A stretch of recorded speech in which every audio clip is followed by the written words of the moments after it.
আরে আমার বড়রা কেমনে চাকরি দিছে, কত কষ্ট জানি হয়েছে আব্বু। আরে আমার আব্বুরে সকালবেলা ভাতটা লয়ে এলি আব্বু, গরম ভাত। আব্বু গরম ভাত লয়ে এলি। টিফিন খামো আব্বু, তুমি বাইরের জিনিস খাইও না, তুমি টিফিন খাইবা। টিফিন খাইলে ভালো না, ভাত খাইবা, গরম ভাত খাইবা। গরম ভাত খাওয়া হইলো না আব্বা তোমার।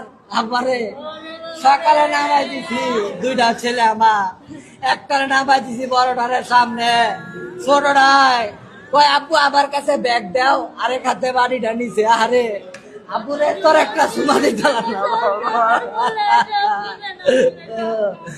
আমার বাবারা একা একা কান্নাকাটি করতো, কেউ কোনো অভিযোগ নাই।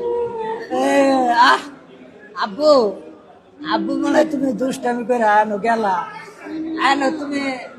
আব্বু কইলা আরে বাবা তোমার তো পাইলাম না, আমি তো অনেক খুঁজলাম না আব্বু, তোমার অনেক খুঁজি।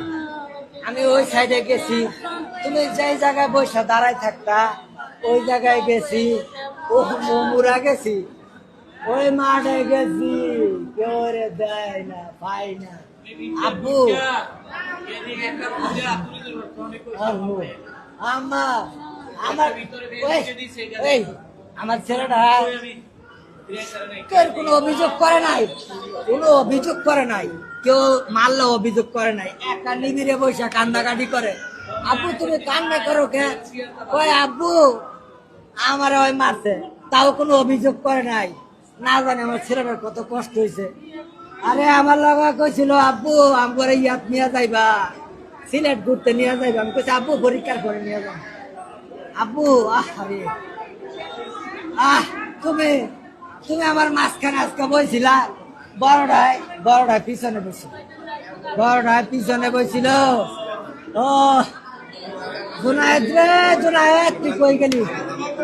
আরে জুনায়েদ, আরে জুনায়েদ, জুনায়েদ তুই কই গেলি? জুনায়েদ, আরে জুনায়েদ রে বাবা।